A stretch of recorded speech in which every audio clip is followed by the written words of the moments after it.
Messi যখন কথা বলেন তখন সবাই চুপ হয়ে যায়, হোক সে আর্জেন্টিনার প্রেসিডেন্ট কিংবা কোচ স্কালোনি। আপনাকে যদি জিজ্ঞেস করা হয় বিশ্বের সবথেকে অরা সম্পূর্ণ প্লেয়ার কে, তাহলে আপনি অনেকেরই নাম বলতে পারেন। আপনার তালিকায় রোনালদো, জালাতান সহ আরো অনেক প্লেয়ার থাকতে পারে, তবে বর্তমানে সবথেকে অরা সম্পূর্ণ প্লেয়ার লিওনেল আন্দ্রে মেসি। আপনি কি কখনো খেয়াল করেছেন ফুটবল মাঠে এমন কিছু খেলোয়াড় আসে যাদের উপস্থিতি পুরো স্টেডিয়ামের পরিবেশ বদলে দেয়? কেউ চিৎকার করে, কেউ ভয় পায়, কেউ আবার অনুপ্রাণিতও হয়, কিন্তু একজন আছেন যিনি কথা বললেই পুরো ড্রেসিং রুম নীরব হয়ে যায়। তিনি লিওনেল মেসি। মার্টিনেজ এক সাক্ষাৎকারে বলেছিলেন, মেসি যখন কথা বলে সবাই চুপ হয়ে যায়, সে আর্জেন্টিনার প্রেসিডেন্ট হোক কিংবা কোচ স্কালোনি। ভাবতে পারেন, একজন প্লেয়ার যার সামনে কোচ পর্যন্ত কথা থামিয়ে দেন। কিন্তু প্রশ্ন হলো কেন?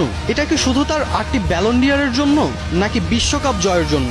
না, মেসির অরা তৈরি হয়েছে অন্যভাবে। 2022 বিশ্বকাপের সেই রাত মনে আছে? ফাইনালের আগের ড্রেসিং রুমে কেউ চিৎকার করেননি, কেউ বড় বড় কথা বলেননি, শুধু মেসি শান্ত গলায় বলেছিলেন, আজ আমরা ইতিহাস লিখতে নামছি। আর সেই একটা কথাই যেন পুরো দলকে বদলে দিয়েছিল। আর তারপর যা হয়েছিল তার সবারই জানা আছে। ডিপল, ডিমারিয়া, এমিলিয়ানো মার্টিনেজ সহ সব সতীর্থদের চোখে মেসি শুধু অধিনায়ক না, তিনি একটা অনুভূতি। ওতামেন্ডির শরীরে মেসির ট্যাটু। ডিপলকে আবার অনেকে মজা করে বলে মেসির বডিগার্ড, কারণ মাঠে কেউ মেসিকে ট্যাকেল করলেই সবার আগে ছুটে যান তিনি। এইসব বিষয়ই মেসিকে নিয়ে যায় অনন্য উচ্চতায়।